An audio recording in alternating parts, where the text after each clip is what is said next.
Well, let's see. According to Mike, we have, hi, Ronson, welcome. Good morning, everyone. Morning. Well, maybe I'll do a little intro since we have started our recording. Welcome to the Senior Working Group of the South Bay Cities Council of Governments. I'm Britt Huff, the chair and also city council member for the City of Rolling Hills Estates and former chair of the COG. And we have some dignitaries, although I consider all of you dignitaries, I must say. Want to welcome Olivia Pine from the city of Hawthorne. She's incognito, but she's here, so that's a good thing. And these little squares like change momentarily as people come in, so it's kind of hard to introduce everybody. So maybe as we get to just the discussion later, have people go around and introduce themselves. But you see Jackie Bacharach, our director, executive director of the COG, and Ronson Chu, who is our staff person for Senior Working Group, and then Lori, who also does the homeless, our homeless program. And let's see. Oh, here, Jess has just arrived. Hi, Jess. Welcome from the South Bay Cities Village program, and Fran Whalen from the PV Village. And let's see, maybe shall we go ahead and let Courtney give her update while we're waiting for our speakers, or do you see everyone there, Lori? All of the speakers are here, but if Courtney and Anna need to do their report so they can go back to outreach, that's, I think, Ronson, that's okay, right? If they jump in. Yeah, definitely. Okay, well, all right. We will give you the stage then, Courtney. Thanks for being here. All right. Good morning, everybody. Happy spring. I'm Courtney Reed. I'm from PATH. I'm the Associate Director for Service Planning Area 8, South Bay Cities. This is Anna. She's our Program Manager. She oversees our outreach team, our street-based intensive case management team, rather. She will provide the update for today. Good morning, everyone. For this meeting today, we're going to talk about our senior numbers. At the moment in our caseload, we are case managing 22 individuals. 12 of those individuals are in the SD4 district, and 10 of those individuals are in the SD2 district. We are happy to announce that as of February, 3 of our seniors have been permanently housed and being connected to further services, connected to EHV vouchers, and also in-home care as well. We're also continuing our outreach and trying to get everyone enrolled or matched to a housing voucher, especially those seniors. Those are our main priorities at the moment, but we are happy to announce that there are more matches coming through, just it's a slow little process going through. Other than that, there are no other updates. Great, thank you. That's encouraging that we've gotten a good number of seniors connected to services. So thanks for that. Anything else, Courtney? No, that's about it. Well, thank you all for coming and giving us an update. Appreciate your being here. All right, thank you. And continue to utilize LA Hop if you need, you know, to connect someone to services. Doesn't matter if they're a senior or not. Just put as much information in the box as you can, and then an outreach team will be deployed to go out and try to make contact with that person. And right now, what we're trying to do is make sure everyone is connected and everyone has an interest form submitted to for the EHV vouchers. There was a deadline of March 31st, but that's been extended. We haven't been told what what has been extended to.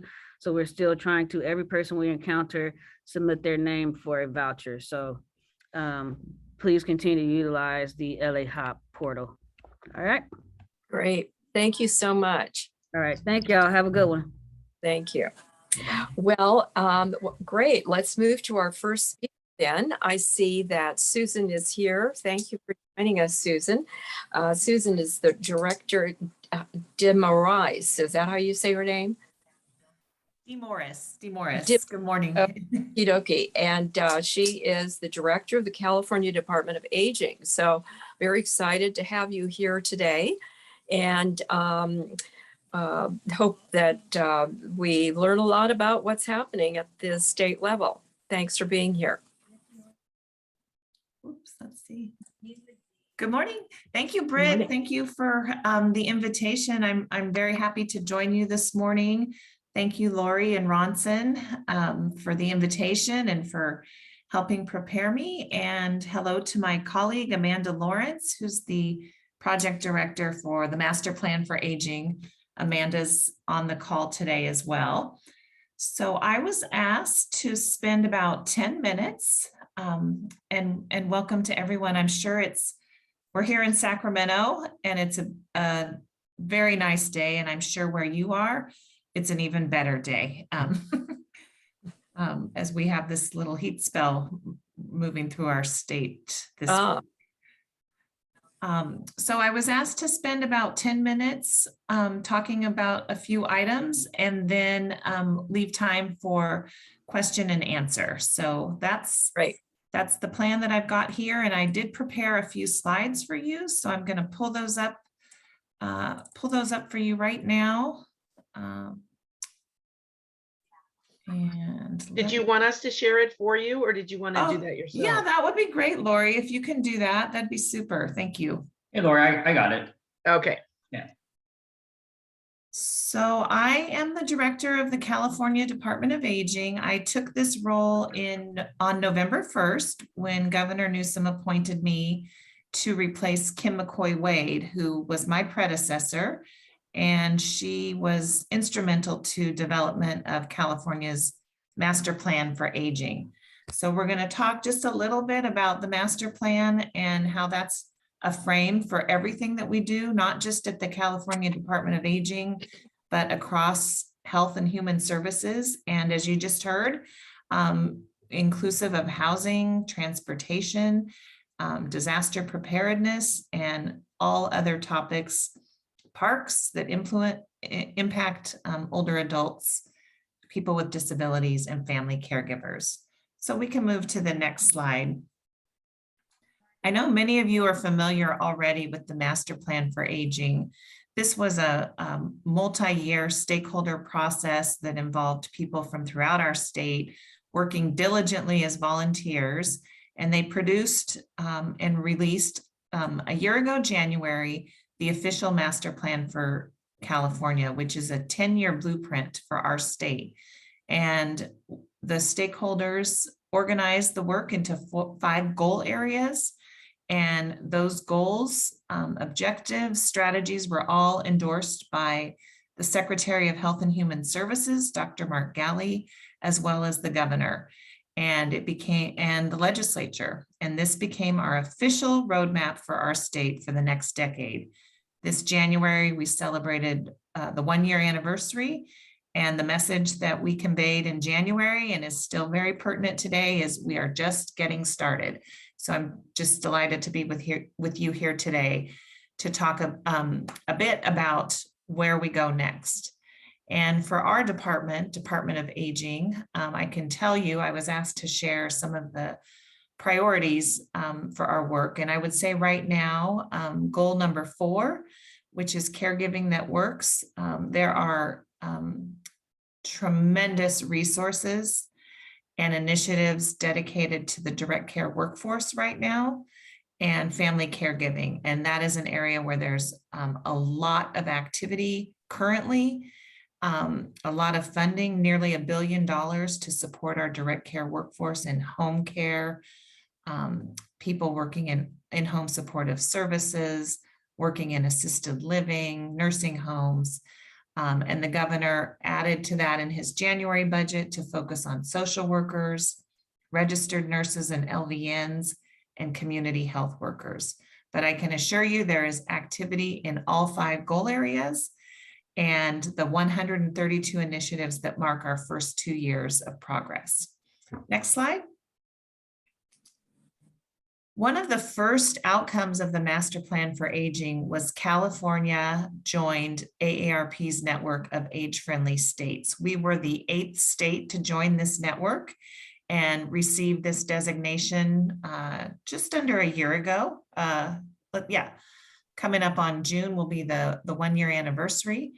And this is consistent with the direction of our governor, our state legislature, to think broadly and boldly about our older adult population in all aspects of community planning and service delivery. So we're very proud that we are now one of the AARP age-friendly states, and we're especially proud that 60 communities, many of them in Southern California, several of them on this call, have already embarked on local age-friendly initiatives in support of this network. Next slide. When I talk to local groups and regional groups like yours, I usually say pick a path, but to get started. But in your case, you're already on a path. And I think in your area in particular, there are so many avenues that could be pursued. Of course, the AARP friendly designation that our state now holds, and there's ample opportunity to be engaged at the city, county, or regional level beneath that. Purposeful Aging LA. LA is a real leader in our state, LA County. And we have a fabulous new director there, Laura Trejo, who's heading up LA County Aging and Disability Services. LA County is also one of the state's 6 Alzheimer's brain initiative counties, healthy brain initiative counties. So there are 6 counties in our state that are designated as healthy brain initiative counties, and LA County is one of them.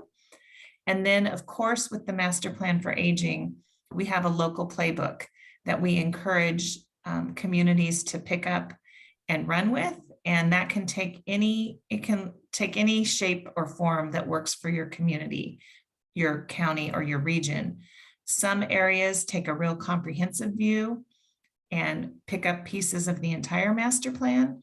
Others might pick one topic, such as housing, and go real in depth with housing. So it's really up to you. And the next slide, I'll tell you a little bit more about the local playbook.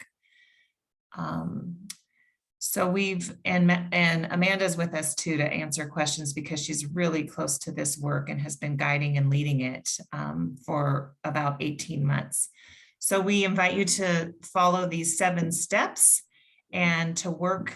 You can see some of you are part of Orange County and border Orange County. So Orange County is already doing some work there, but it's really to design this to work for you. Whoever the participants and leaders are, whether they're volunteers, community-based organizations, city or county government. I see we have a member of Congress represented on this call. So it can take any shape or form that works for your city, community, or county or region. And the next slide. We encourage our local planning, and this is a strength of this group, to really look at the data to see what is guiding your area, and to base your planning on metrics that are available through our data dashboard for aging, and to look at other data points such as the 2020 census data to really help drive your planning in your area.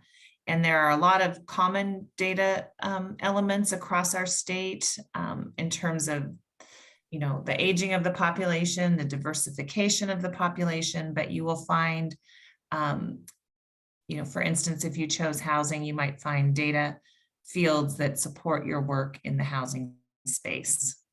Next slide.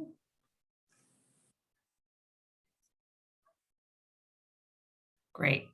And here we have the beginning. And as I said, we're just getting started. So we have local data that you can access, and we will be building that out as we build out our team, our research committee, our data and research partnership, and also as we bring in-house to the Department of Aging, the data scientists that we need to build a really robust local data dashboard to really support you in your local planning, if you're applying for grants, making presentations to your city councils or county boards of supervisors, that you can find the data specific to you on our data dashboard. And next slide. I wanted to share just in your neighborhood, the SCAN Foundation has been a fantastic partner and leader of the Master Plan for Aging. I wanted to share a quote from Dr. Mahotny, who leads the SCAN Foundation, who's been part of our work all along the way, and a funder that's enabled California to do some things that other states have not been able to do.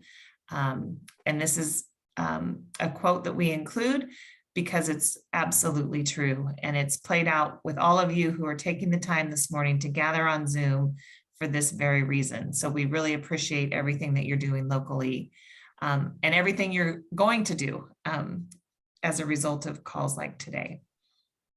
And next slide. If you're not part of our distribution channel, I would encourage you to sign up so that you get our newsletters. Part of our 1 year, now that we're in our 2nd year of the Master Plan for Aging, we host webinar Wednesdays at the start of every month on a series of topics that are of interest to the Aging and Disability Network. They're all free, of course, and open to any of you. You can also share those with anyone who might be interested.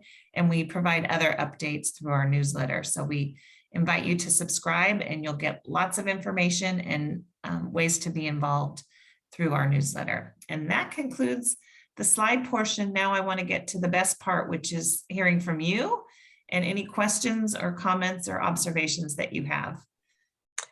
Great, thank you. Any questions? I have a question. Yes, why don't you give your name and your affiliation and present your question. Yes, Olivia Valentine, council member, City of Hawthorne, and also board member of South Bay Council of Governments. Good morning, Susan, and thank you for that really informative presentation.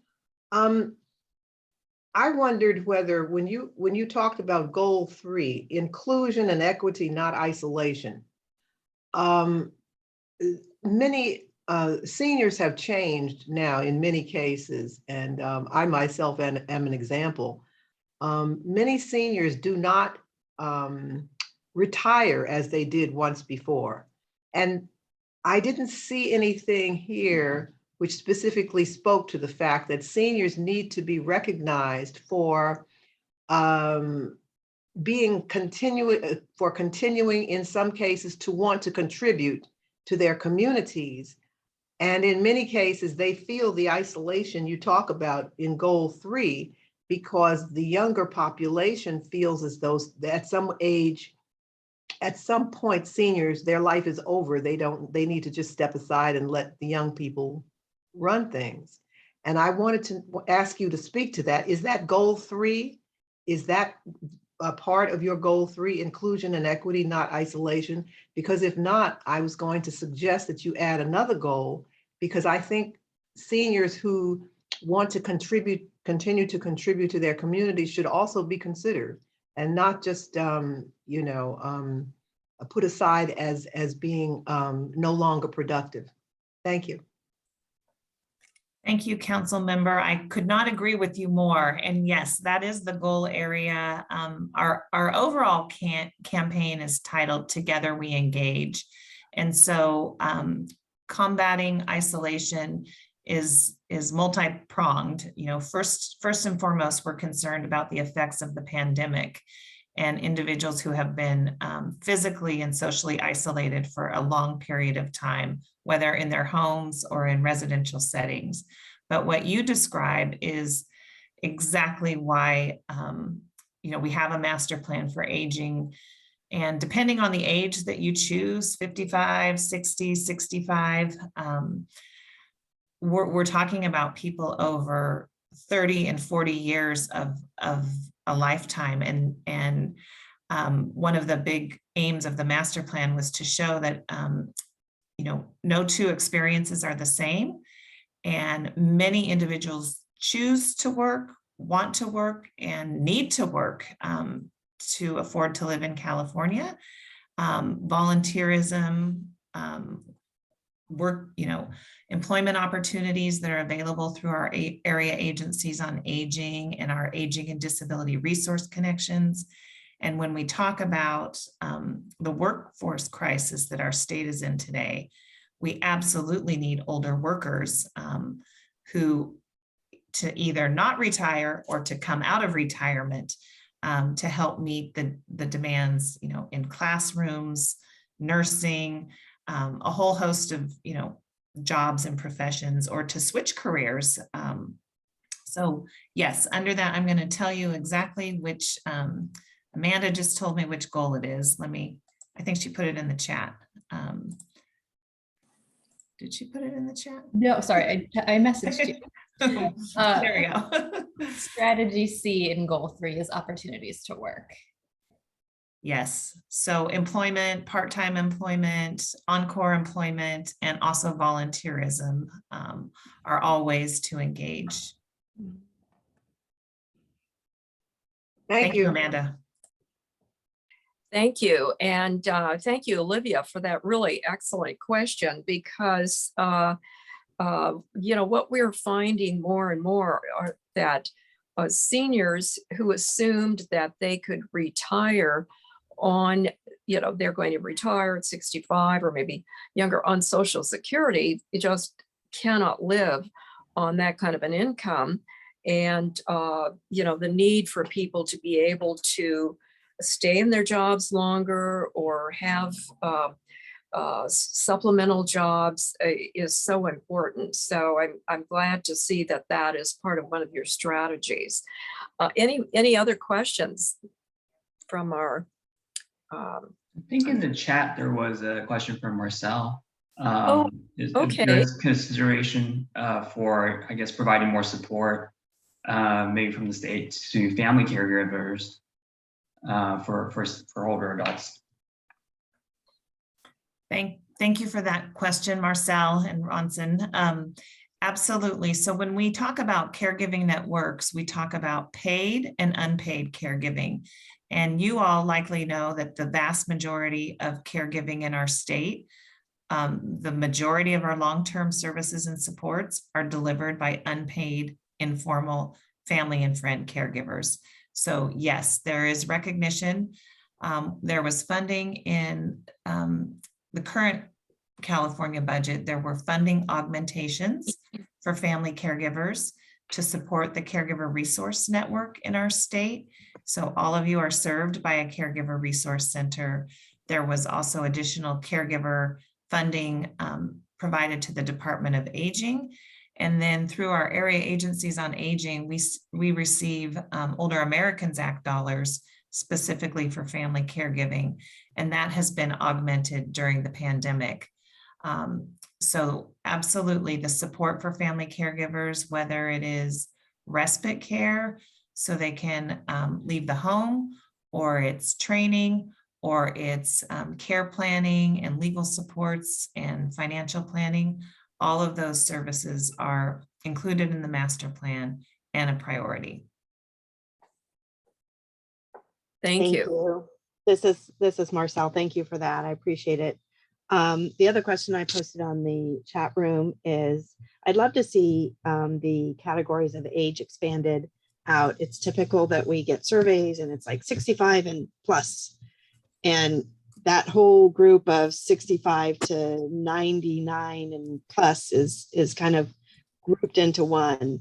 And I think we could really gain a lot of insight into the activities and interests and capabilities of that extra, 40, 30 years and expand on those age groupings. Yes. Any other questions? Agreed. Yes, Harriet, you're muted. Did you have a question? Yes, when in starting the age livable cities, somebody needs to take charge, and so each person in the city already has a full-time job, and so there needs to be some type of a facilitator who could be funded to help the city start the program or work with the program. And one of our cities, the South Bay, El Segundo had started their program, and they took money from their budget to have a facilitator, but the budget, they needed money for other things in their budget, and so it was taken out. So there's no funding, regular funding. And then I understand that the cities have a 1-year budgets, and so then each year there wouldn't be a continuum of funding to keep the program going. So for starting up the program, how do we, where would some funding come to have a facilitator, or a facilitator that could share with work for a few cities to help us get the program started? So that's my question. How do we get the funding to get an extra person and start the program?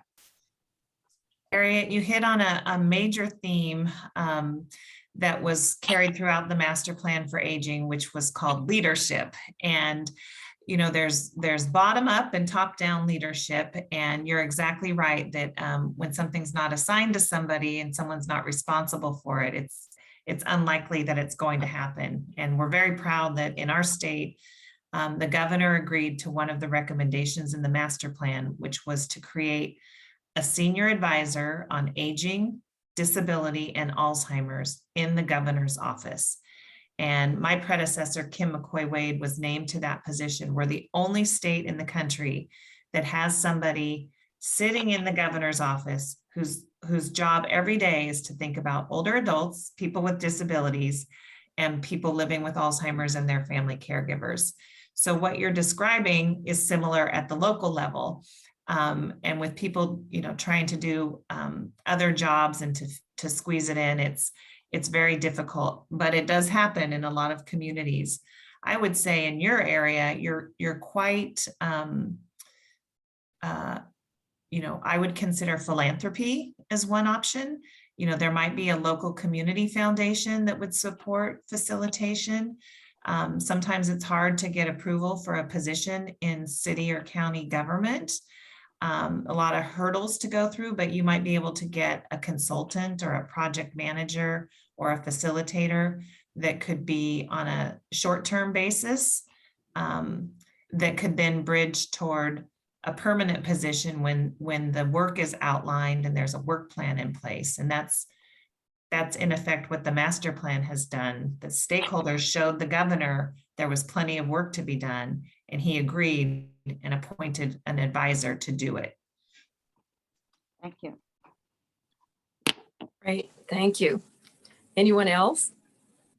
Yeah, Susan, this is Ronson here. Thank you so much for your presentation. Really excited about the data slides and looking forward to seeing the data when you all have that kind of more built out.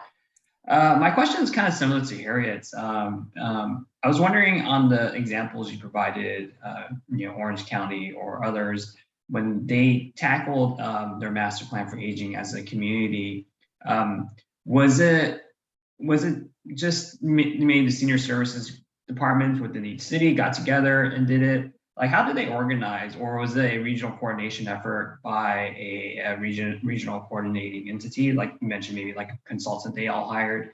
I was just wondering if you had any more color on how that came about.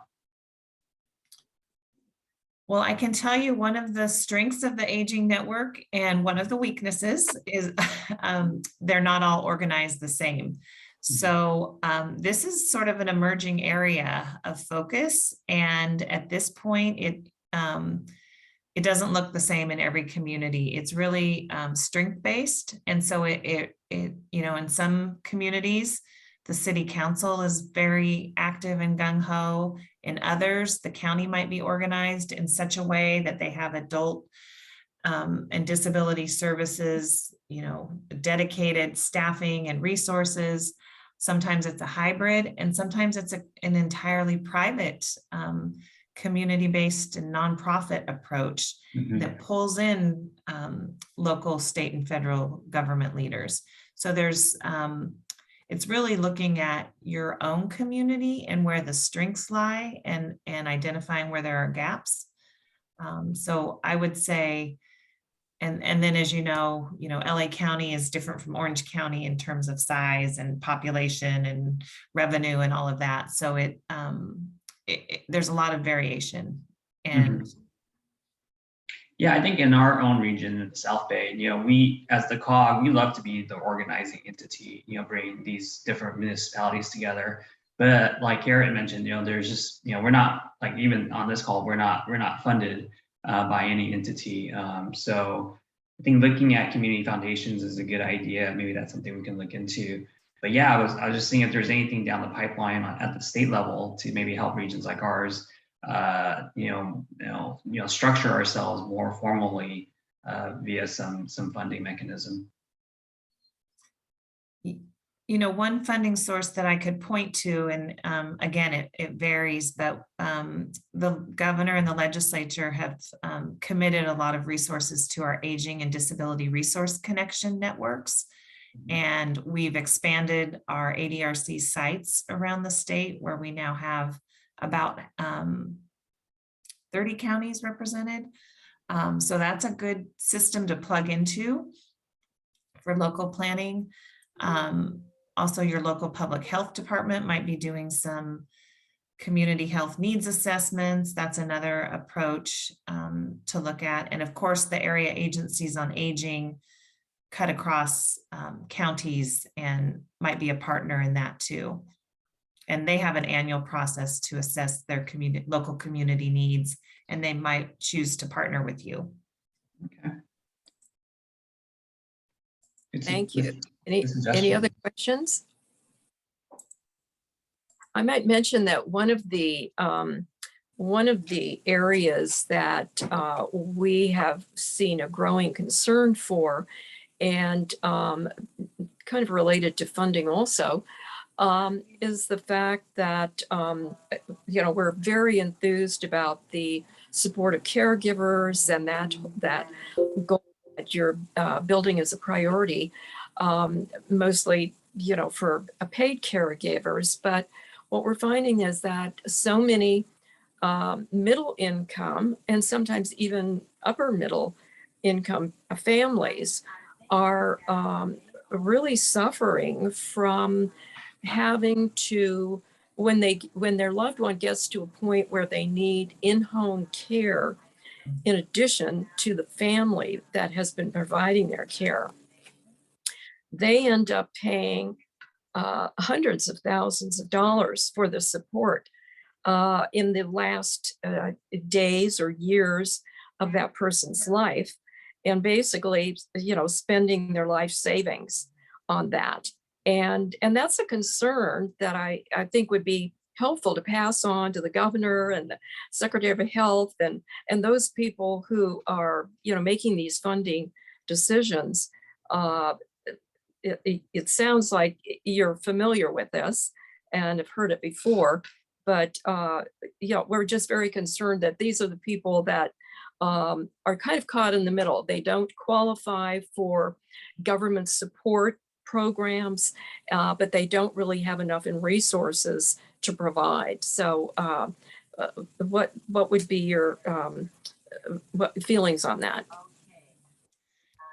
Britt, you are exactly right. And today I have a friend and neighbor whose father-in-law is home, and they are bringing in home care at $17,000 a month for the overnight care in their home. And she was just sharing that had they known, they might have considered assisted living several months ago before they went down this path, and now they're on this path. And don't quote me on this statistic, but we have about 20% of our state who are dual eligibles, who receive Medi-Cal services and Medicare. And while Medi-Cal is not perfect, it does cover home and community-based services and nursing home care. And then we have about another 20% who are so affluent that they can afford to pay out of pocket without depleting all of their resources.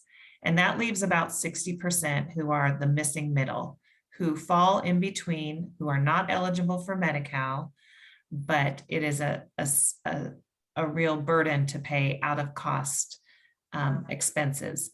So this is definitely a priority of this administration. In the master plan, it's in goal 5 under affordability. And, you know, this is why we're just getting started, because this is not an easy or low cost fix for our state to try to expand coverage to that 60% of the population.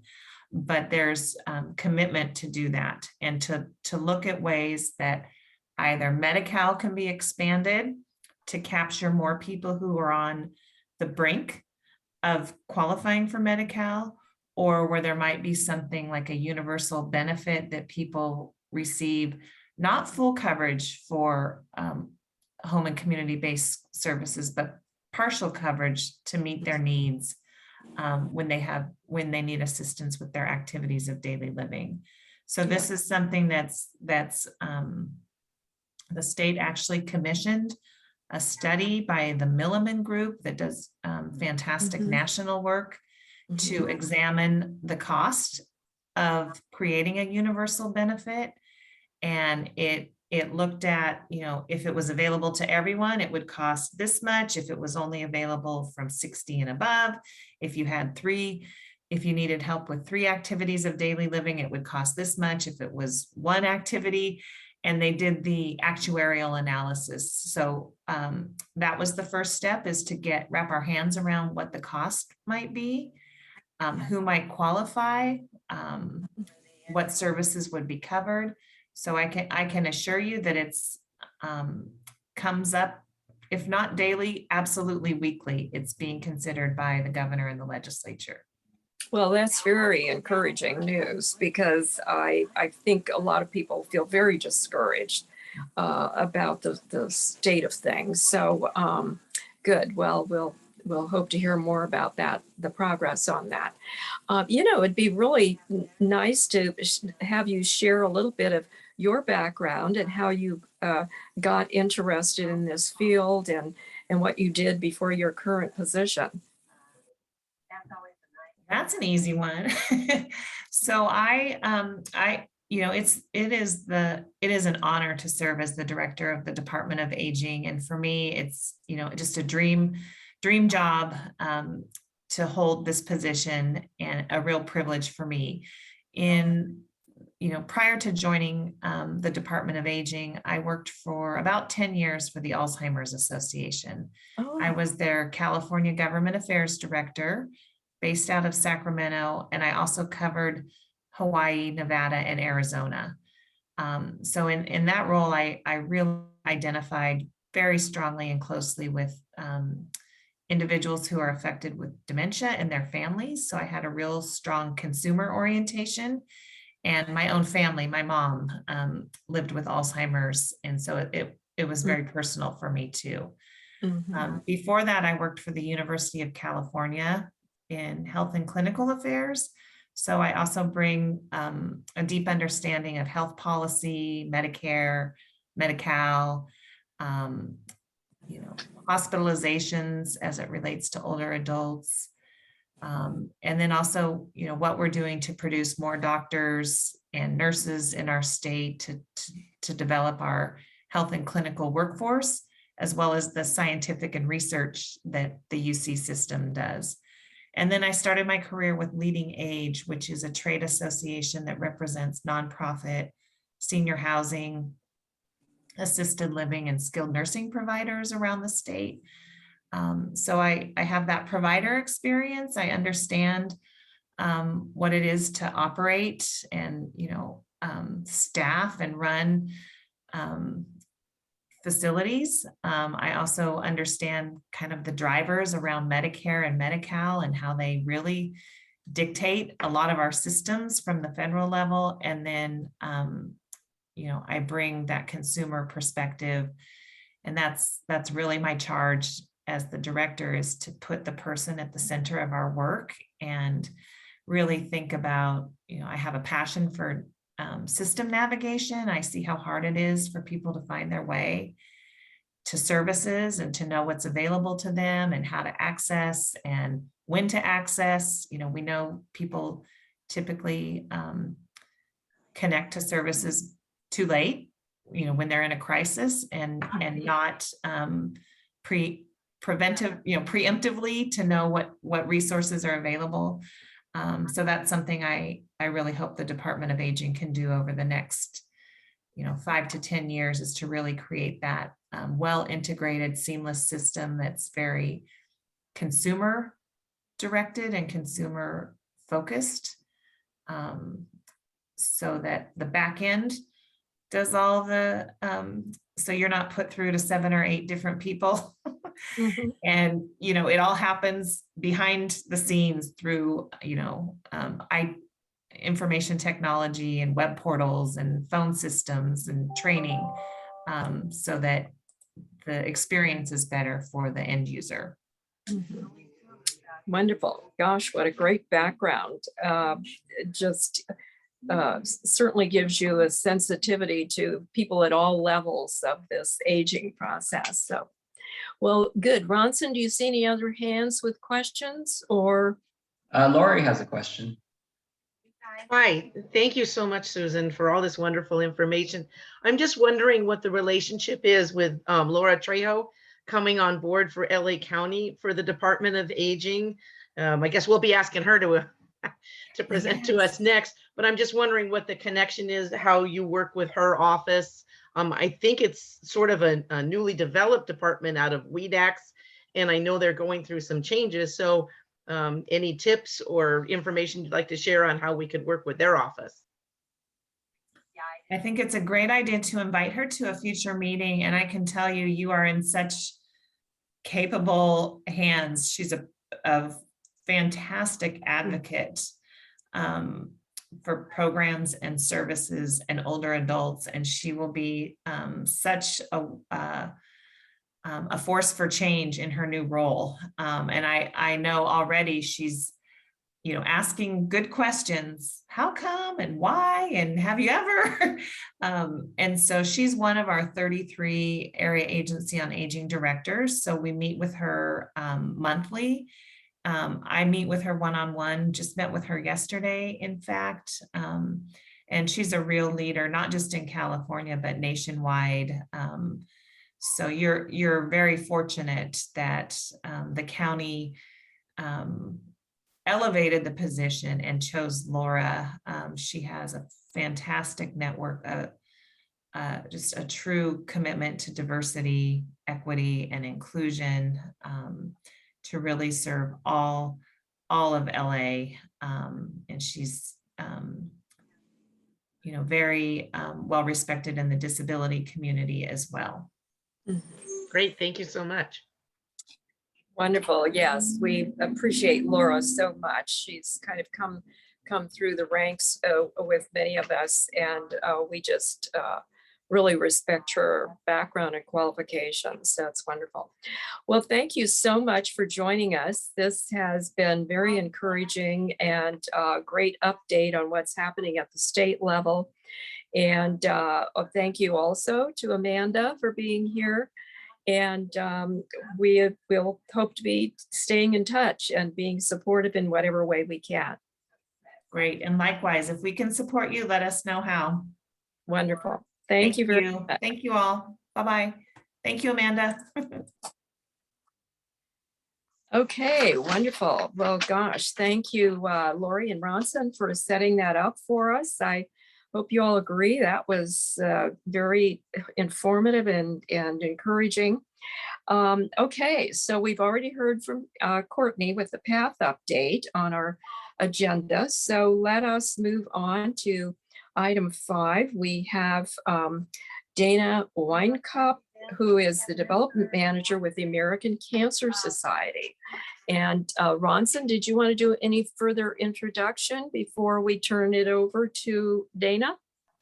No, I'm really glad Dana's here. And, we oftentimes get caught up just by nature since, my title is Homeless Services, but I feel like we haven't, at least since I've been here, done enough on just health in general, and cancer being a huge problem in our senior population. So I'm really glad Dana's here to kind of shed some light on some of the statistics she's seeing and talking about some specific types of cancers that are prevalent in the population. Great. Okay, well, welcome, Dana.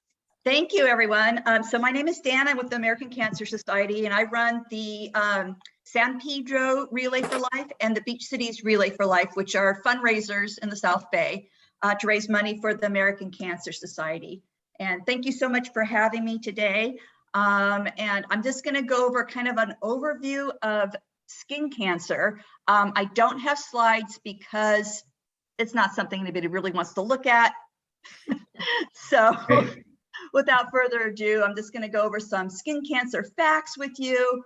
So I don't know if people, I'm sure everyone here either has experienced cancer themselves or knows someone who has experienced cancer. And the stats are not great. 1 in 3 people will experience cancer in a lifetime. 1 in 3. So I think that's a crazy stat.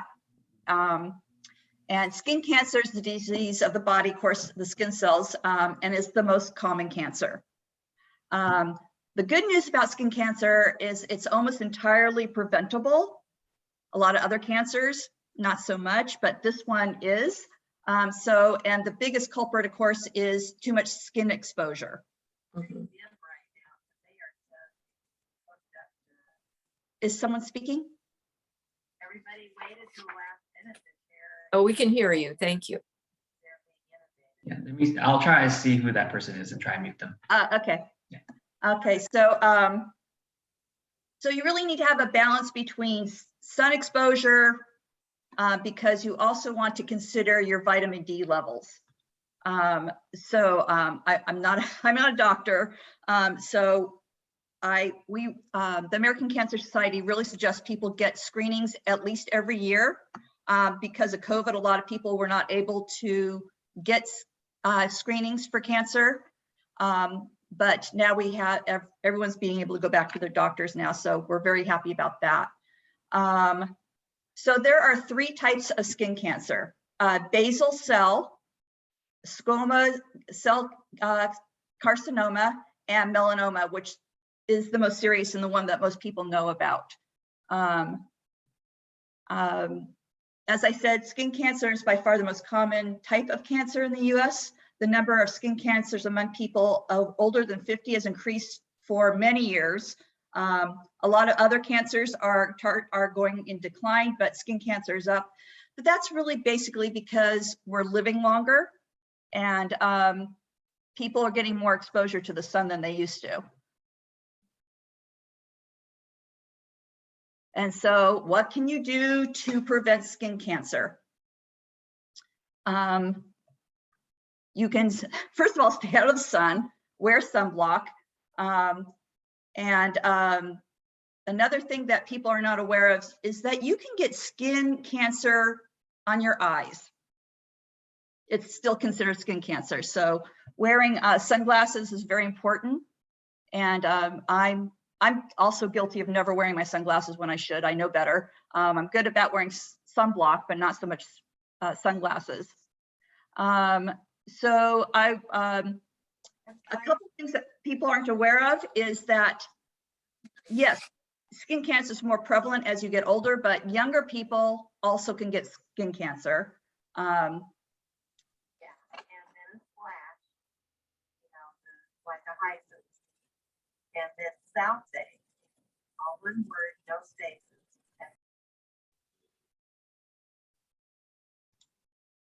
And another thing people aren't aware of is that people with dark skin can also get cancer. Another thing that people aren't aware of, not only can you get skin cancer on your eyes, you can get skin cancer under your fingernails. So I hope I'm not upsetting anyone or freaking anybody out, but it's just something to consider. And this is why it's so important to get your screenings every year. So how do you know if you have it? Aside from, of course, getting your screenings. So things that you might notice is that you might have a new spot on your skin, or it doesn't look like anything else. A sore that doesn't heal, redness or swelling on the border of a mole, or the color changes or spreads, itching and pain, tenderness, and sorry about this, but change in the surface of a mole that's oozing or scaling or bleeding, or appears to be a lump. Those are all things to consider and to look out for. So what do you do when, so during a diagnosis, there are specific steps that will happen when you get a diagnosis. So you will probably see first your physician, a dermatologist, before you move on to an oncologist. So the physician will probably biopsy the area and have the area removed. And then the dermatologist will probably feel and see if it's spread to your lymph nodes. And then you may also expect to have a CAT scan or an MRI and a blood test to see if that area of the cancer has spread.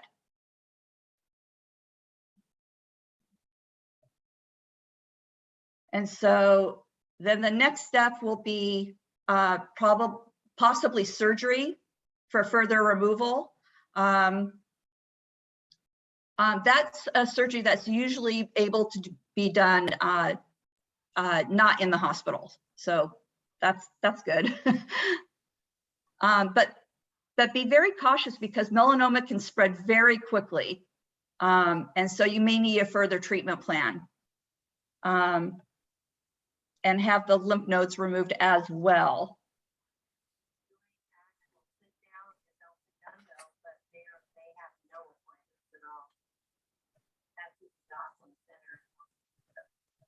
Does anyone have any questions? I guess I would start by asking now, once a person has been diagnosed with melanoma on a spot somewhere, is it usually frequently shows up again? So this is another thing that people are really not aware of about cancer, is that, and this isn't just skin cancer, all cancers, there's a strong possibility, and I don't want to say the percentage wise because it's all different and it depends on the person, that it will come back. The good news about skin cancer though is that we can actually usually see it. So if you catch it early and it's completely removed, then no, that cancer will not return. So that's one of the reasons I usually start with skin cancer, as it's the most prevalent. It's something that can be diagnosed very early and it can be caught and taken care of, and the most treatable. Because I have heard that melanoma can show up on internal organs even. Melanoma is a little bit different than the other two. So yes. So another thing that people aren't aware of is that when you get a diagnosis of cancer, the area that it's diagnosed in will be considered the kind of cancer you have. Does that make sense? Like if it's first found in the liver, then it's liver cancer, even though it could spread to different parts of the body and be considered that as well. Okay, anyone else have a question? Ronson, are you seeing any raised hands, or otherwise just wave your hands in the camera? Well, hopefully see you. I do have a question about preventative screening. You mentioned, Dana, like maybe once a year is a good way to go. Is there any resources for seniors? Do you know if this is like something that's covered under Medi-Cal or any resources like that? So with the American Cancer Society, we actually, and I would love everyone to take this phone number down, we have a 24/7 a day week hotline. And the American Cancer Society, of course, can't do everything for everyone, but we do connect with other organizations. So we kind of have something for everyone. So we have a hotline, and it's 1-800-227-2345.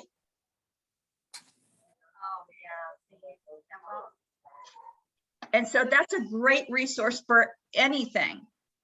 This is a great resource to connect with for seniors for their areas of different kinds of help. We actually have a program called Road to Recovery. And so people who need rides to their treatments can get free rides to their treatments. For people who do not live close to their treatment center or the hospital, the American Cancer Society also has placement for people to stay close to their treatment, free of charge.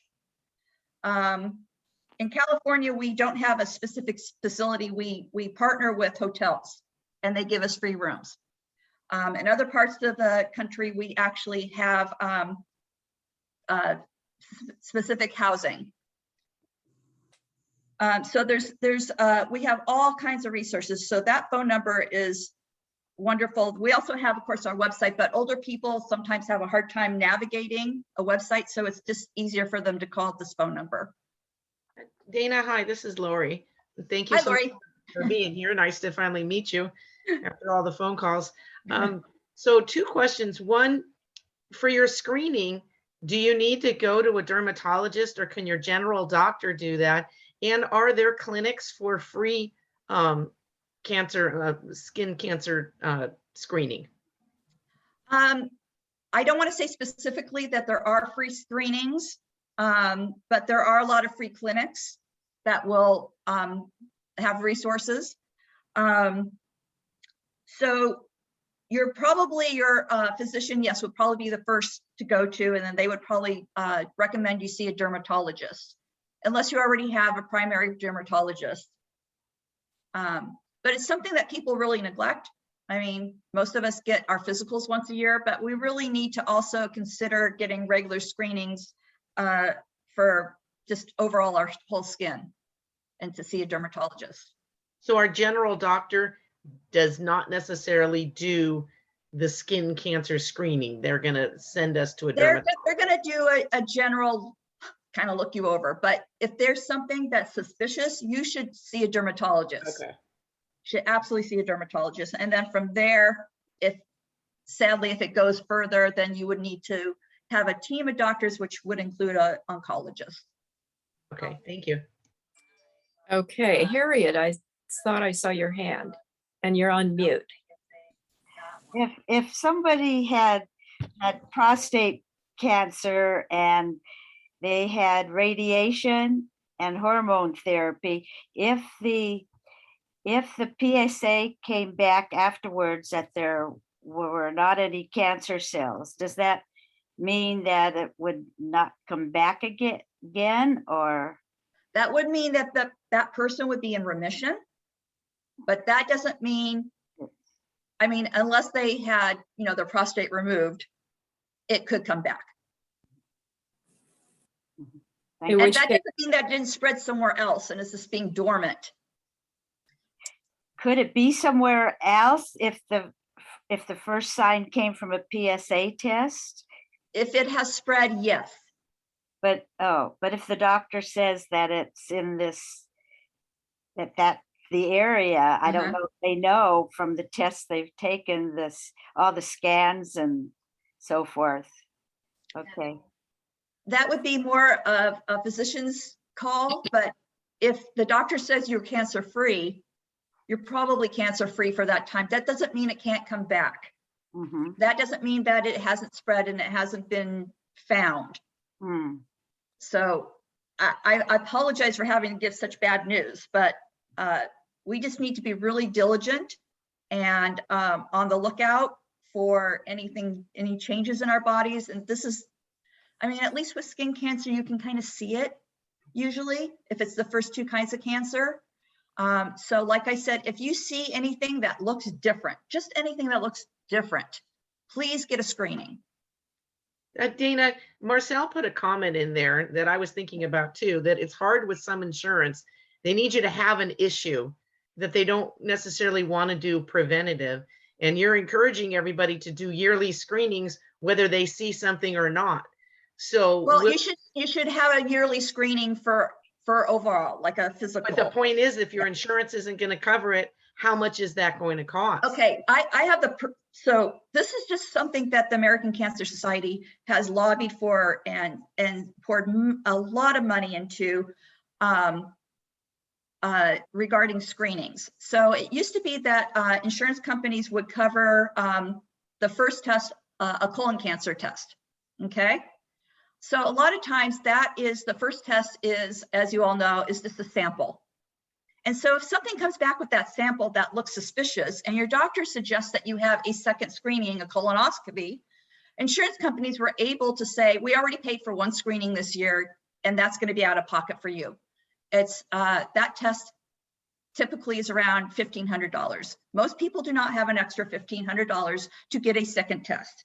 And so the American Cancer Society recently lobbied and won that insurance companies are required to cover the second test, the colonoscopy, if something comes back with that first test. So that's a huge, huge win for us. But yes, a lot of times insurance companies will fight you on this. And this is why we need to continue lobbying and for the rights of people to have their, for healthcare. I would think that preventative insurance companies covering preventative will be a lot less expensive than them having to cover after somebody already has the cancer. But you would think so, and that's not the way insurance companies think, unfortunately. But we did. That's a huge win for us. Is that yes, the insurance companies now are required to cover that second test for colon screenings. Okay. So if I have a question just to follow up. Yeah. So the road to recovery, and if somebody wants to partake in that with the free rides to get their treatments, do they just call that number? Yes. And also, is there income restrictions or requirements? Nope. Absolutely not. I mean, thank you. Regardless, if you are sadly going through treatment for cancer and you're not feeling well, it's a lot of people just cannot drive themselves to their treatment. It's just not possible. And they may not have friends or family that can help them. You know, people work and have lives. So this road to recovery is extremely important. And I'm so glad that we're able to have that service. Thank you. Yeah, that's very good information to know. So thank you for that. Okay, any other questions? I'm not seeing any other hands. Thank you, Dana, for. Well, thank you so much for having me. I really appreciate it. And like I said, the American Cancer Society really is in support, and we spend so much money on research and services. So thank you for anyone who might want to, if anyone wants to get involved or know more about it, please feel free to contact me. Lori, I'll give you my contact information. And like I said, I run the Relays for Life, and that's a great way to start and get involved if you'd like to. So thank you very much, everyone. Well, would you want to give us the dates? Do you have dates for the? Oh, yeah. Okay, so the San Pedro Relay for Life is May 21st. And that's being held at, and I'll give Lori all this information as well, okay. At a church in San Pedro, and I'll get her that information. And then the Beach Cities Relay for Life is August 27th, and that will be at Alta Vista Park in Redondo Beach. And it's a great way to come out and meet other people and get support, and it's a great fundraiser. Wonderful. Well, thank you for all the hard work you all do. And this is great information that we will be able to pass on to others. So thank you so much for joining us. Thank you for having me. Mm-hmm. Bye. Thank you. Bye-bye. Bye. Good to see you. Okay, well, let's move on to updates from our legislative offices. And I see Janet Turner from Ted Lieu's office, Congressman Lieu. Welcome, Janet. Good morning, everyone. Always find your meetings so informative, so much good information. Thank you so much for all your hard work. So I mentioned this briefly at the homeless committee, the South Bay COG homeless committee, and so I just wanted to just touch on it a little bit. So the congressman joined Senator Padilla in introducing a bill called the Housing for All. And the aspect that I wanted to bring to your attention is that there's a whole section called Supportive Housing for the Elderly program. It would authorize $2.5 billion for the 202 supportive housing for the elderly program. I guess there are 202 supportive housing for elderly programs, 15 million for technical assistance to support state level efforts to improve and design delivery of voluntary supportive services, 125 million for the secretary to administer and oversee the implementation of this section. But I just thought it was really wonderful that they actually carved out a section just, for seniors. There's also a section for people with disabilities. Don't always see that. And so I just wanted to, we'll have to keep our fingers crossed. I'll keep you informed as the bill moves forward. These Congress, everything's a long road.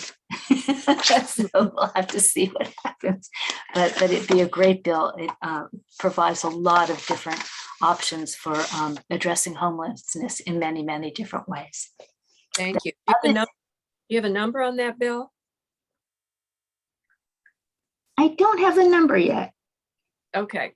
Well, keep us posted.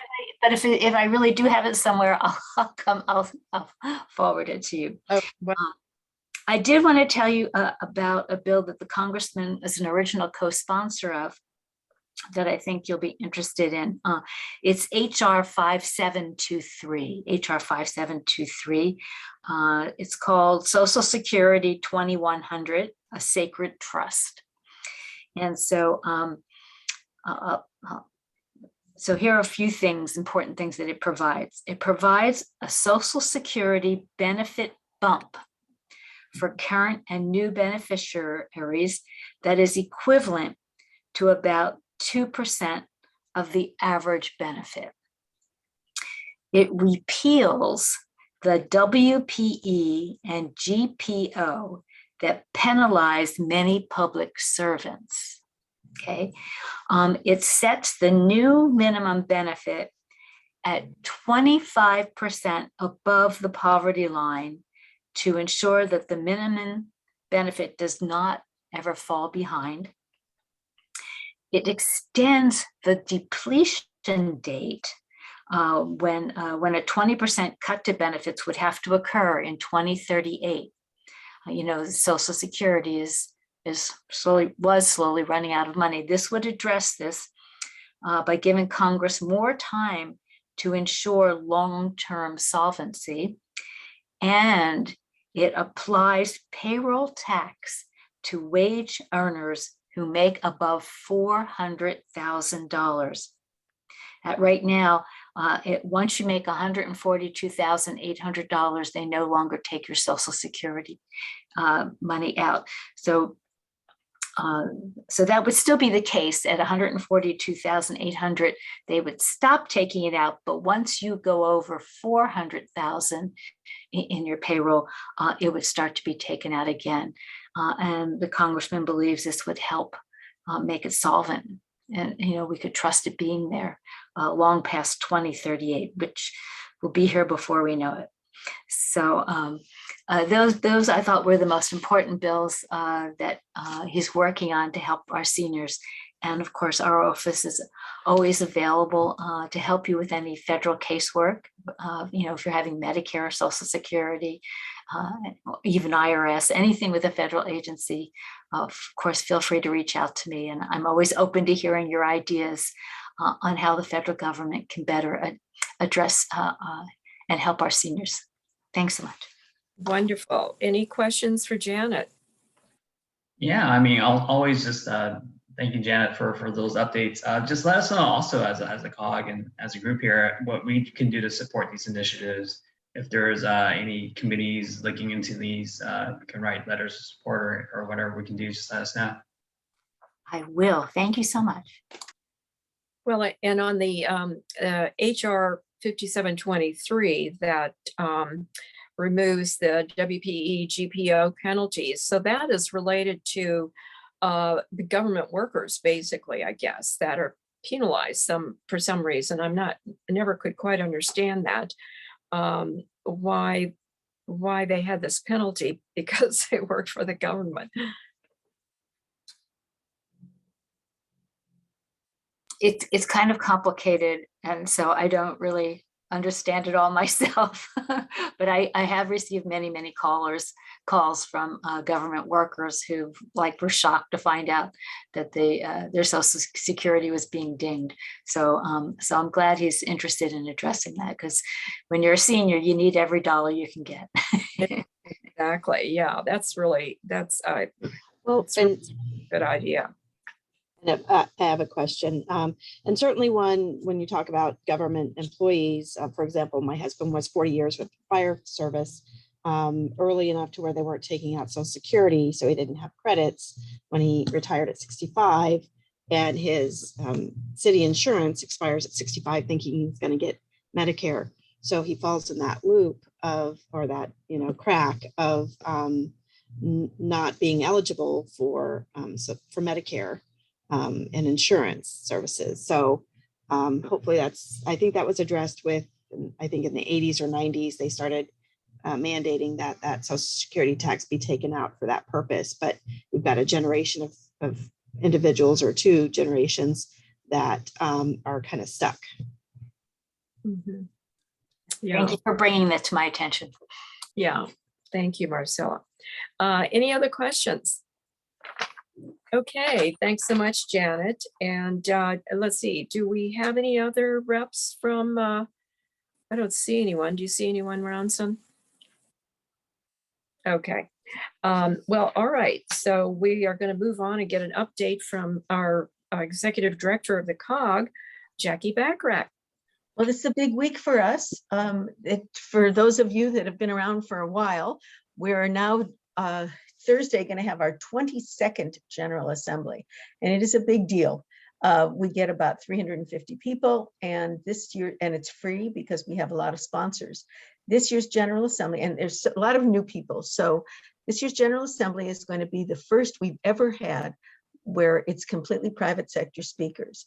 Our chair this year is a private sector entrepreneur himself, the mayor of El Segundo, and he will be moderating two panels.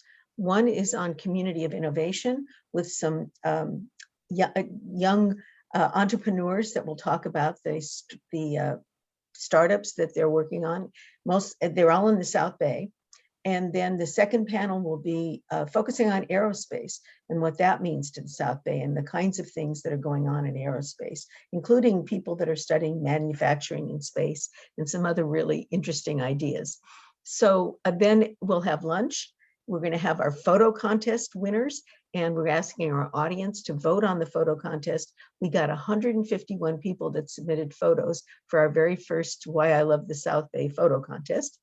And so we'll have lunch, and then after lunch, we're having two sort of TED Talks. One is the CEO, I think, of Beyond Meat, who will talk about what they've created and how it will serve not only the future, but addressing climate change. And then we have another speaker who I think is the one that actually is talking about manufacturing in space. And then we adjourn at 2:00. Registration starts at 8:30, and we encourage you to come early because we have an exhibit hall where we actually feature not only the programs that we're doing in the Council of Governments, but also we have, this year we're going to have slow speed vehicles, which is a big priority of the COG. We'll have some on demonstration. You'll be able to see them. We've asked our speakers to have some tables, and some of them will be having tables on what their companies do. So you'll learn a little bit more about that. And then our sponsors will have tables as well. So we'll have a continental breakfast and we'll have lunch. I think that today might be too late to be ensured that you'll get to eat. But we also would like you just to come. We had to put the food count in yesterday, and it's always, you know, we can never tell if all the people come. So usually everybody gets to eat, but it's not too late to register. It's just we can't guarantee you a meal today. That's it's a really big deal for us. All hands are on deck right now working, except for Ronce and me and Lori, who are here. And we hope that you'll join us on Thursday. It's just a day full of a lot of good information and then networking. We will be at the Carson Community Center, and we are following the COVID rules of Carson. So everyone that attends will have their temperature taken by Carson staff, and they're asking you to wear your mask when you walk around, sitting at the table, when you're eating or whatever. You don't obviously can't wear your mask, but when you're walking around inside, they'll be asking you to wear your mask. So that's our General Assembly, and we hope you'll come. The other things I wanted to mention to you is we are starting to go out to community events again, and we do have volunteers. If you're interested in volunteering at the Council of Governments, our volunteers do a lot of outreach events for us for a lot of energy and water efficiency, and they also do some in-office data analysis and collection, and we value our volunteers. They really extend our reach. So if you're interested in that, please let us know. And if you have an event that you would like a table of where we talk about, not only at our tables, we talk about environmental services, but also our homeless services and other programs of the COG, please let us know and we can try to accommodate that as well. We had a victory yesterday, and I'm really hoping that you'll all join us in supporting our legislation. We put in 2 bills this year. We don't usually do this, so it's new for us, but we have 2 bills in the California legislature. I'll back up a second and say that we're working, as you probably know, on slow speed vehicles. And let me explain that I'll back up a little bit. There's about 280,000 second, third, and fourth cars in people's garages. And the first car is the one that takes you to Palm Springs or San Diego or wherever you want to go. But that second, third, and fourth car can do your local trips. And we have found that 70% of our trips in the South Bay are 3 miles or less. So we're promoting local vehicles. And that's neighborhood electric vehicles, which are like street-worthy golf carts, scooters, electric bikes, and other kinds of vehicles. We think that this is going to be an asset because these vehicles can't go on arterials. They're not allowed to go on them. So they'll be going on local streets, which will free up some of the congestion that we see on our arterials. So we've created a local travel network, which we're now in the process of implementing, which will give, it will be signed streets that will say you are now on the South Bay Local Travel Network. That will give cars who can share the street, regular cars, the warning that you should be watching out for these other vehicles because there will be more of them on the street. That will create a more safer ride. So the reason I bring this up at this group specifically is that our legislation is to provide 2 things. One is by Assemblyman Marisucci, it's AB 2432, and it will provide the opportunity for us to put the NEV, the neighborhood electric vehicle designation, on our streets. You need state legislation to do that. So it's pretty pro forma. But the other one is by Assemblyman Gibson, and it's 2074, AB 2074. And it would provide rebates for micromobility vehicles.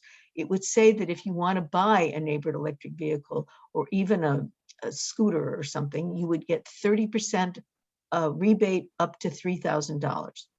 I mention all this because the minute that bill got put into the hopper, we got a call from a company called Fat Scooters, PHAT Scooters, and they actually are marketing and this is not, excuse me, this is not rentals, this is personal ownership.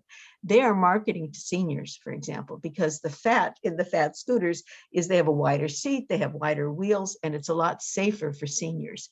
And so they also are addressing mobility for physically challenged people that might not be able to use other kinds of opportunities to get around. So these are ways that seniors can still keep their independence in something that isn't going to take them 60 miles an hour on a local street by accident or something. So we think it's really important. And our AB 2074, which is the Gibson bill, when I say we had a victory, which is how I started this whole thing, it passed the Assembly Transportation Committee with no opposition yesterday. So it's moving on to Assembly Appropriations. We hope that you will go to our website, and I don't know if we can post something in the chat. But if you go to our website, there's a sample template letter of support that we would like you all to sign and send from your organization, saying that, because we don't think that the legislature really understands that they've given a rebate for e-bikes, but not every senior is going to get on an e-bike. But if you want to really promote this for the entire community, we need to have all of these kinds of vehicles get rebates, and we need to promote them so that there's opportunities for everyone to use this micromobility. And then, of course, in the South Bay, we'll be supporting that with our local travel network. So I ask you to please, if I think it's posted today. If it's not posted, contact me or Ronson or Lori directly, and we'll get you a template letter that you can send as letters of support to the Assembly, specifically the Appropriations Committee, and we'll let you know as it moves through the Assembly. I think that's probably all I need to say today, but thank you so much. Great meeting. Thank you. Okay, thanks, Jackie. And on the General Assembly on Thursday, you said there was one entrance that's going to be open, right? Is that the one off of the parking lot in the back? There's two parking lots. One is on the side of the hotel and the other's on the side of the sheriff's station. I don't, if you, and this is, yeah, and the one on the side of the sheriff's station, it's called Desford Street, is the one that will be open. And actually, I just approved an email that's going to go out to everybody that registered, explaining, and with a map, telling you where the parking should. And that email was sent already during this. Oh, was it? Yeah. Oh, okay. Okay. So if you've registered, you'll get a map of where to park. Oh, great. That's perfect. Thank you.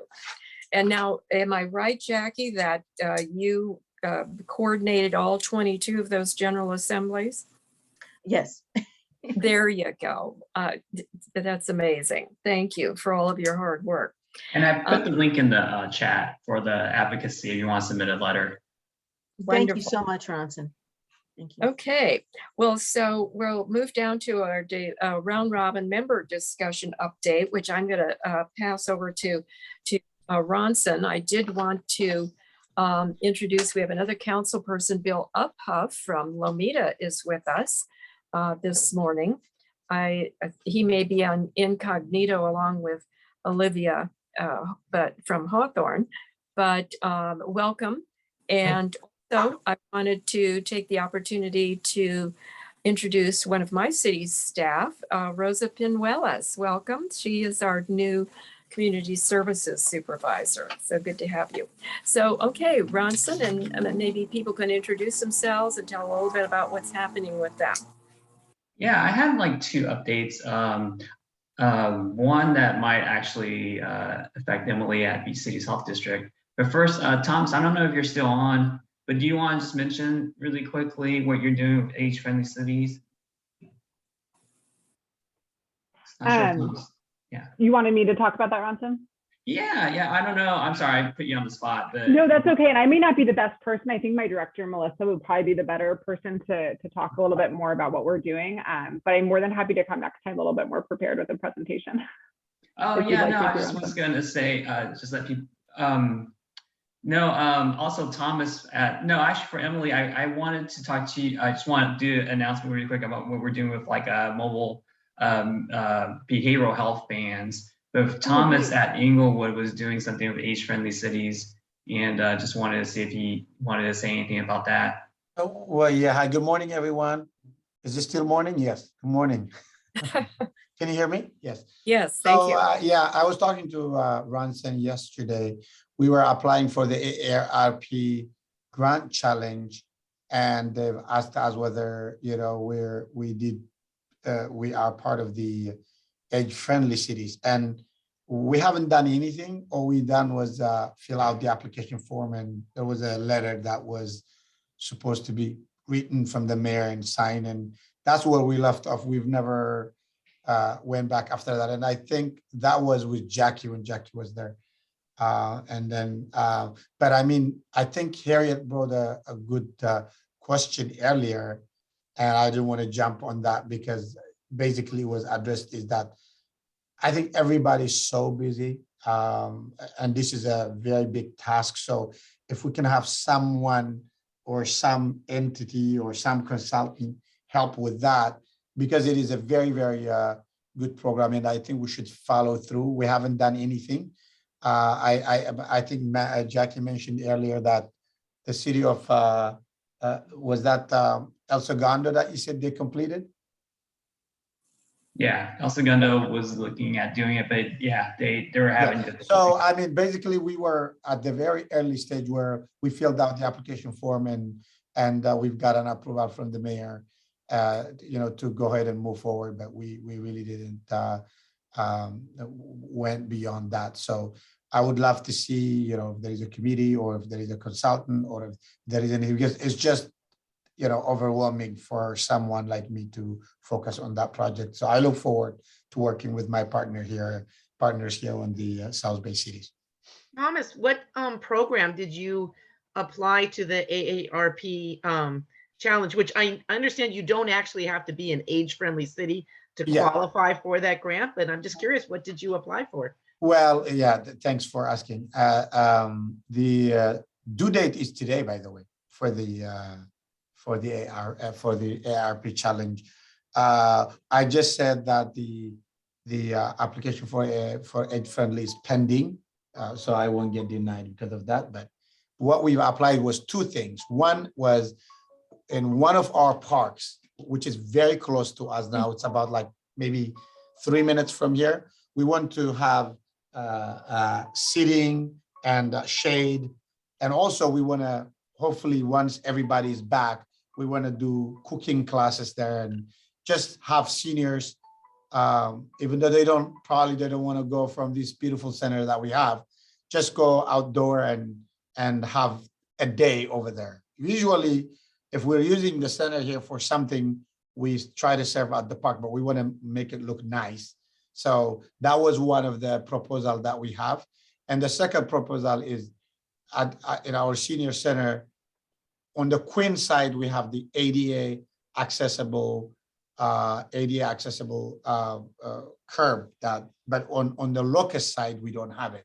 So our seniors have been complaining, why do we have to go all the way to the Queen side to get into the center? Why couldn't we, you know, our seniors are, you know, kind of spoiled here with this 28 state of the art, you know, million building that we have. You know, they want a limousine for transportation. They want a steak for the food, you know. So I think that's a reasonable request. So we're trying also to make ADA accessible the Locust Street. So these are the two proposals that we requested. It was due today. I have one of the managers working on it today. We're doing the final touch. We will be sending it today. Great, thanks, Thomas. So I'm aware now of 3 cities in the South Bay that are kind of moving in the age-friendly cities direction: El Segundo, Inglewood, and Hermosa Beach.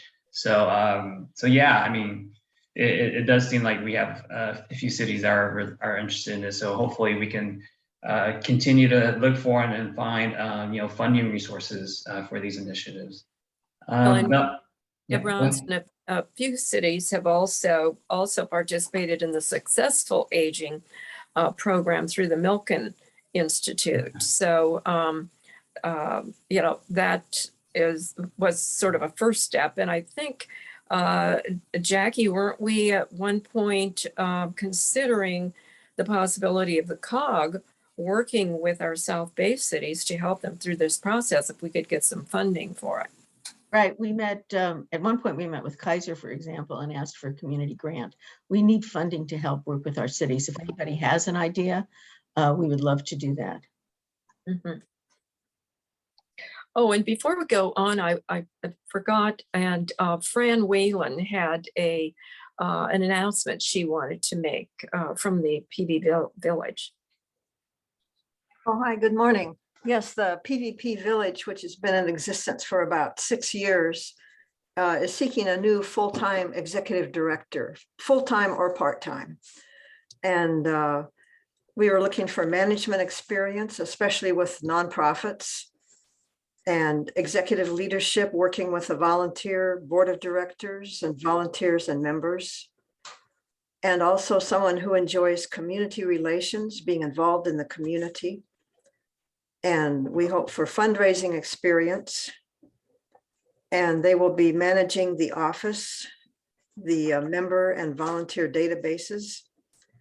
And we're looking for someone with excellent people skills who likes working with seniors. So in the chat, I can put our website, which has a more extensive description of the executive director that we're seeking. So thank you. So do you prefer part-time or will ideal full-time? Ideal full-time, but if someone wants to work their schedule around family obligations or something like that, we could work out part-time also. Okay, great. Thank you. Thank you. Yes, Marcel. On the same note, I am retiring May of this year after 10 years with the City of Palos Verdes Estates. And so my position is also accepting applicants through the pvestates.org website, closing March 31st, I think.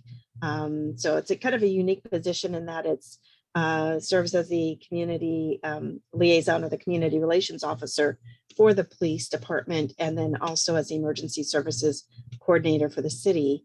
And so it's a great opportunity for someone who who wants a lot of variety. And so I know the Peninsula cities are going to have some new blood in the mix, and we're excited about some new ideas and new people coming in. I know they'll have a lot of support with all of you. So it's been an honor to serve the community and our seniors through this agency. So thank you very much.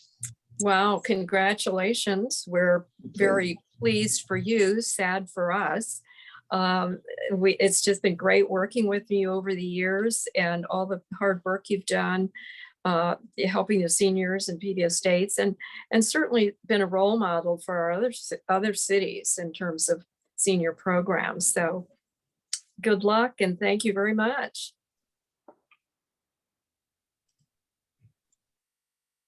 So back to you. Yeah, so one thing that we're working on here at the COG is we're working with the beach cities to launch a pilot program to do mobile mental kind of mental and behavioral health van.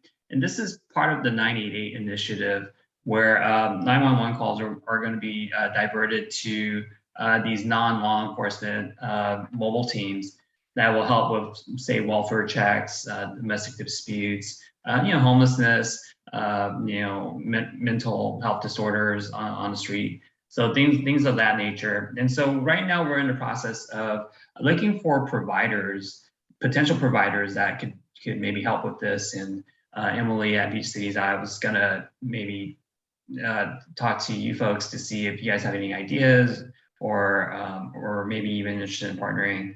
Do you know if there's someone at your organization that would be the best person to talk to about this? Yeah, there probably is, and I'm thinking who it might be. So Ron, let me email you. I'm going to check with Melissa. I know that one of our health priorities that we just got approved is mental health, and so a big focus of ours too, and with the Alco Center, which will focus on youth and young adults 12 to 25 and their mental health. So yeah, I think it would be great to connect. So let me just see who the best point person would be for you. Okay, awesome. And then one other note, the city of LA, they actually are pushing through a motion through the city council that's really interesting, something we're following really closely, really has a big impact on homelessness. And they're looking at preventing landlords from doing credit checks and background checks And, you know, because, you know, one of the things that we're seeing on the emergency housing vouchers is a lot of our homeless individuals, we have money for them, you know, we can pay their rent, we can get them housed, but they can't pass a credit check. And so some landlords and property managers have a bar of 650, and that is just so high. You know, we don't have any person that is vulnerable that can pass that. And so we're interested in seeing what the city is doing, and we're hoping maybe the county can do something similar, at the very least for folks with emergency housing vouchers, so that we can get these folks housed.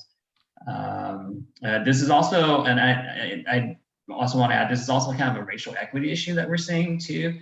1 in 5 Black people can't pass a 650 credit check, partly because, you know, Black people tend to rent more than own homes, just because of the history of our country and redlining and all that bad stuff. And, you know, if you think about it, you know, when's the last time a landlord reported someone's timely, you know, rent payment to a credit agency? You know, that never happens. And so there's a lot of reasons why the city's doing this, and we're hopeful that it can help with our rehousing efforts. And then lastly, I just want to, you know, give a big thanks to Lori. She really helped putting our speakers together, and especially with the American Cancer Society. I believe Lori just met her through a networking event and suggested her as a potential presenter. So thank you, Lori, for all the work that you do in putting this together. Bronson, can we ask a question? Yeah. Do you know when that capability, the new 911, you know, for the mental health, when that's going to go online? It's a little bit unclear. In some jurisdictions, it's apparently already live. And from what I understand is that if there is no capability of sending folks out to the situation, they're going to start off with maybe like a telehealth capability. But they're supposed to get this up and running by the summer. But I don't know. You know, a lot of our regions just, they don't seem to. I mean, that timeline is going to be too short. I'm very skeptical that a lot of people are going to be ready. I mean, we're talking to other COGs too to see what they're doing. The San Gabriel Valley COG, they're kind of in the same boat we are. They're looking for a provider. They did an RFP back in January, but didn't get many great responses. So they're kind of going back to the drawing board. And so we're kind of in the same situation, kind of seeing if there's providers out there that can provide the service, and go from there. Okay, yeah, I mean, I think that'd be helpful for the COG coordination, if you will, as we, you know, think about rolling this out throughout the South Bay and what we might do, you know, across the cities as opposed within a specific city, if that makes sense. Yeah. Hermosa originally initiated this through the Innovation Fund as a pilot project. And we've been trying to work with the county to get the county involved, but it's very slow going whenever we bring in the county. And so now we're trying to go it alone to some extent in terms of finding our own provider. And so that's kind of where we're at. Thank you.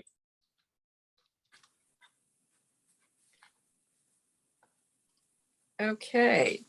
Does anyone else want to give us an update on what's happening with your organization? I'll share quickly from Beach View Health District. I don't have much, but just wanted to share that we do have an event tomorrow night at the Jocelyn Center in Manhattan Beach. It's called Pathways to Care, a conversation on dementia behaviors, and we'll have David Hart there from Always Best Care, Monica Moore from the Mary Eastern Center for Alzheimer's Disease Research, and Yael White from the Alzheimer's Association. So it's free and anyone can attend. We do ask if you can RSVP to just call our main number, and I'll put it in the link now just so we can know how many chairs to set up. But if you don't get to it, it's fine, and you're more than welcome to come. And it's tomorrow at, make sure I give you guys the right time, at 6 p.m. 6 p.m. Okay. Thank you. Yeah. Thank you. Hi, Britt. It's Lori. Yes. And, thank you for always leading such a great meeting. You do a fantastic job. Everybody who's here, if you know of people that you think would be, this meeting would be beneficial, please send me their contact information and I'll add them to our email distribution. Even if they can't attend the meetings, they would get the meeting minutes after the meeting. So the more the merrier. Thank you. Great. That's a great idea. Okay, anyone else? Wave your hand violently so we don't miss you. Otherwise, oh, did I hear someone? Yeah. Yeah, Harriet. Oh, I have a question for Emily. I wrote down age-friendly cities. What are you doing something involved in the program? We are not at this moment that I'm aware of, but I can double, I know that we are definitely looking at the master plan of aging and trying to figure out how that's fitting into some of our strategic planning for the next 3 years in our healthy living campus and some of these new programs coming online. So I will double check though to see if we've made any strides into wanting to be, with the age-friendly communities, but that is not something that I am aware of yet. Because our legal, I'm co-chair Health and Wellness Committee for our League of Women Voters of the Beach Cities. Yeah. And so I was looking into our cities to see their involvement. If they work independent, they would work independently and with you on this. I'm not sure how it works, how the beach cities works with the individual cities and having age livable. Yeah, let me look into that a little bit more and kind of figure out where we're at. Cause I don't know the answer to that at this time, Harriet, but I can see what I can figure out. Okay, thank you. Thank Great, you. thanks. Okay, any other announcements? You've got something here about a scam stopper, Ronson. Yeah, that almost should probably be a presentation in itself. It was a very interesting presentation that State Senator Ben Allen did a few weeks back. It was actually kind of eye-opening. He was talking about, he had guests that were talking about from the state that were talking about common scams that are occurring with seniors. One of which is like a scammer will figure out like your son or daughter's name, and they'll call a senior and say, hey, Jane is in big trouble. She, if you can wire some money directly, we can get her out of this mess. And because it's your kid, it's a very compelling scam. Or another one is a contractor will go around knocking on doors and they'll say, oh, I just finished this job with your neighbor. I have extra supplies. I love to just do something, really quick.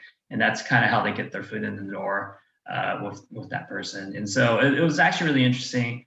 We have posted information on that online, but I almost think that we could maybe do like maybe on our next presentation, a little something about that. On some common scams that are targeting seniors. Good. And did you say that Ben's webinar is going to be on our website? Was it taped? I think, yeah, it was taped. I saw it after the fact. So we can definitely, if it's not on it already, we can definitely put a link on it. Good. Okay. Well, so any other announcements? I guess I'm looking forward to seeing you all at the General Assembly on Thursday, bright and shining at 8:30 or 9 o'clock in the morning. And some register if you haven't already. And I don't know, Lori and Ronson, do you have any other announcements or are we good to go? I think we're good to go. And if anybody has ideas for presentations, shoot those my way too, and to Ronson. Great. Well, thanks to you two for setting up great speakers, and thanks to all of you for your concern for seniors, and great to see you. We'll see you in 2 months. Thank you very much. Thank you. Thank you. Bye. Everybody. Thank you. Thank you, Lori Welcome. and Ronson.